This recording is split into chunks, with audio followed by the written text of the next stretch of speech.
শিক্ষার্থী ও দর্শক বন্ধুরা, আজ আমরা পদ প্রকরণে অনুশীলনীর পরবর্তী অংশ নিয়ে আলোচনা করব।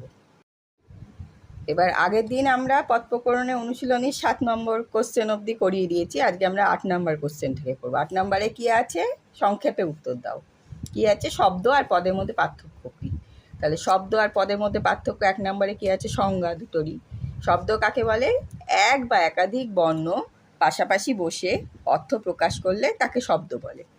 আর পদ কি? শব্দ যখন বিভক্তিযুক্ত হয়ে বাক্যে ব্যবহৃত হয় তখন তাকে পদ বলে। এরপরে এর পার্থক্যে কী আছে, বৈশিষ্ট্য দুটোরই, শব্দ আর পদের। কি কি শব্দের বৈশিষ্ট্য? এটি মূলত আবিধানিক রূপ। আর পদের বৈশিষ্ট্য কি? এটি বাক্যের বিন্যস্ত ভাষাবস্তু। আর এরপরে কি আছে, ব্যবহারগত পার্থক্য। শব্দে কি বলেছে, শব্দ সরাসরি বাক্যে ব্যবহৃত হতে পারে না। আর ব্যবহারে কি বলেছে, কোনো পদই, কেবলমাত্র পদই হচ্ছে বাক্যে স্থান পাওয়ার যোগ্য। এরপরে হচ্ছে উদাহরণ আছে। কি কি শব্দের উদাহরণ? কি কি? পুস্তক, কলম ইত্যাদি, এগুলো হচ্ছে শব্দ। আর পদ কি কি? যেমন হচ্ছে পুস্তক, এই পুস্তক, এই বইটি, এখানে বইটি আছে, তারপরে কলমে, কলম যুক্ত এইভাবে এসছে আর কি পদ।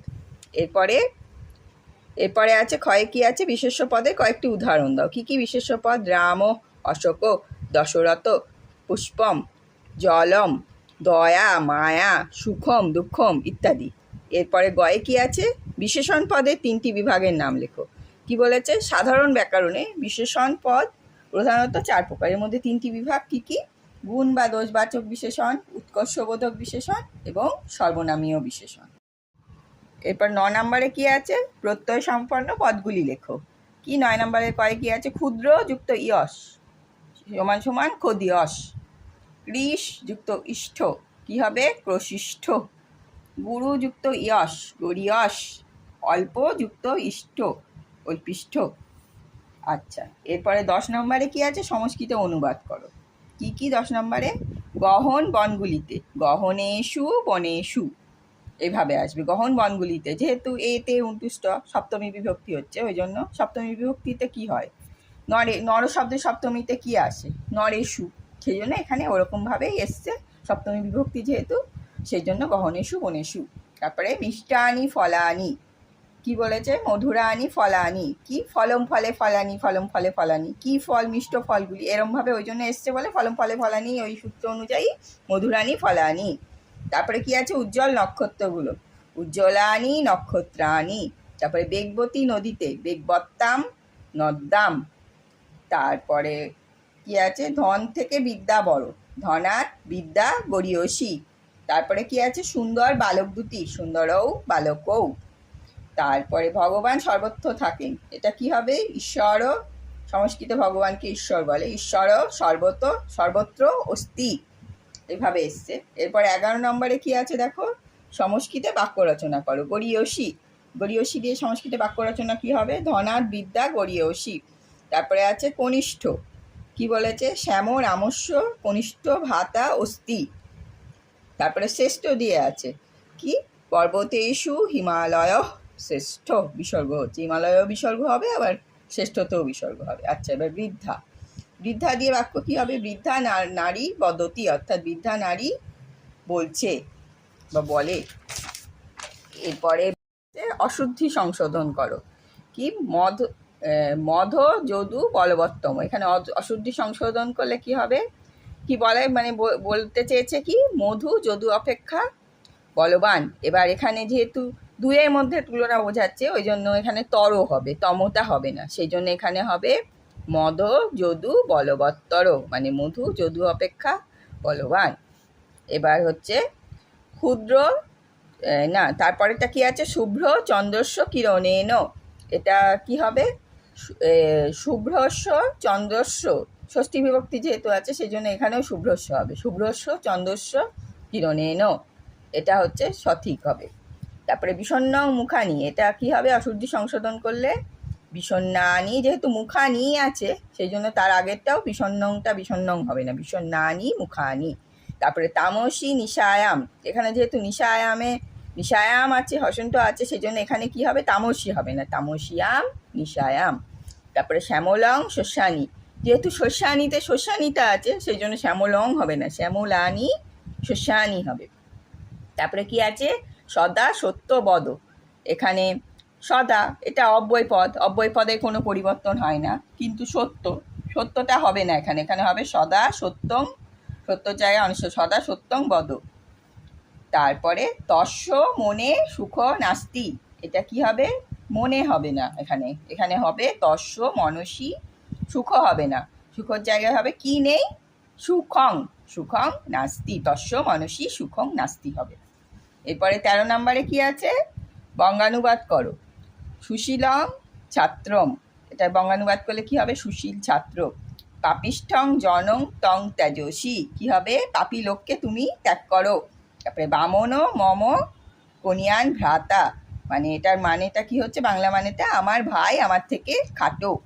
তারপরে মহতি ক্ষুধা মাং বাধতে, এটা কি হবে বঙ্গানুবাদ করলে, অনেক খিদে আমাকে বাধা দেয়।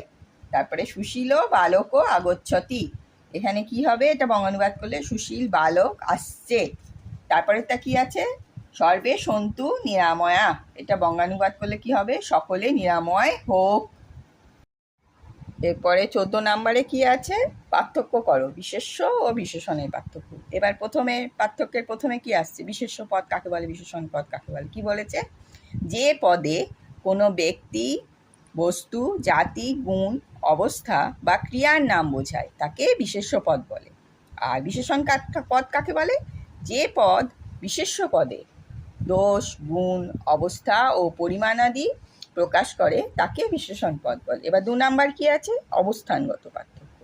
আচ্ছা, বিশেষ্য পদটা কি, বাক্যের মূল বিষয় হিসাবে বসে, আর বিশেষণ পদটা কি, বিশেষ্যের আগে বা পরে বসে তাকে বিশেষিত করে যে পদ, সেটাই হচ্ছে বিশেষণ পদ। এবার উদাহরণ দিয়ে বুঝিয়ে দিতে হবে। কি বলেছে, সুন্দর নর, এটা একটা বাক্য, এই বাক্যে বিশেষ্য পদ হচ্ছে নর, নর অর্থাৎ মানুষ। এবার এখানে যেহেতু নরটা হচ্ছে একটা বিশেষ্য পদ, আবার এই দিকে দেখি বিশেষণ সুন্দর নর, এই বাক্যে বিশেষণ হচ্ছে সুন্দর, এটা হচ্ছে বিশেষণ। এবার প্রকারভেদ, বিশেষ্য পদ 7 প্রকার। কি কি, বস্তুবাচক বিশেষ্য, ব্যক্তিবাচক বিশেষ্য, জ্ঞাতিবাচক বিশেষ্য, না সরি বস্তুবাচক বিশেষ্য, ব্যক্তিবাচক বিশেষ্য, জাতিবাচক বিশেষ্য, ক্রিয়াবাচক বিশেষ্য, ভাববাচক বিশেষ্য, গুণবাচক বিশেষ্য এবং অবস্থাবাচক বিশেষ্য। আচ্ছা, এরপরে বিশেষণ পদ কি, 5 প্রকার। গুণ বা দোষবাচক বিশেষণ, তুলনামূলক বিশেষণ, উৎকর্ষবোধক বিশেষণ, সংখ্যাবোধক বিশেষণ এবং সর্বনামীয় বিশেষণ। আবার অন্যভাবে আবার বিশেষণ পদ 4 প্রকার, বিশেষ্যের বিশেষণ, বিশেষণের বিশেষণ, ক্রিয়ার বিশেষণ এবং অব্যয়ের বিশেষণ। এবারে কি আছে দেখো, সংখ্যাবাচক ও গুণবাচক বিশেষণের মধ্যে পার্থক্য।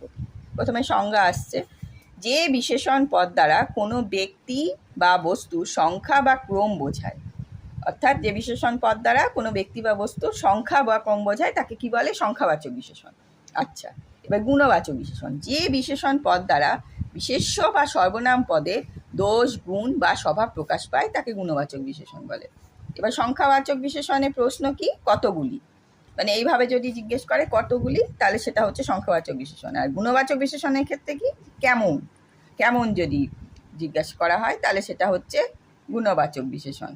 আচ্ছা, এবার উদাহরণ সংখ্যাবাচক বিশেষণে, দৌ বালকৌ, সংখ্যা বোঝাচ্ছে দৌ, যে মানে বালকৌ এটা হচ্ছে বিশেষ্য পদ, আর সংখ্যাবাচক বিশেষণটা কি, দৌ, এটা হচ্ছে সংখ্যাবাচক বিশেষণ। পঞ্চ বালকা, পঞ্চ এটা হচ্ছে সংখ্যাবাচক বিশেষণ। এবার গুণবাচক বিশেষণ কি, সুন্দর নর, কৃষ্ণ সর্প, দোষ গুণ বোঝাচ্ছে, তাহলে কি সুন্দর নর, মানুষটি সুন্দর, এখানে এই সুন্দর এই কথাটা হচ্ছে গুণবাচক বিশেষণ। আবার কৃষ্ণ সর্প, এখানে বিশেষ্য পদ হচ্ছে সর্পটা, আর কৃষ্ণটা যেহেতু গুণ বা সেই জন্য এটা হচ্ছে গুণবাচক বিশেষণ, কৃষ্ণ।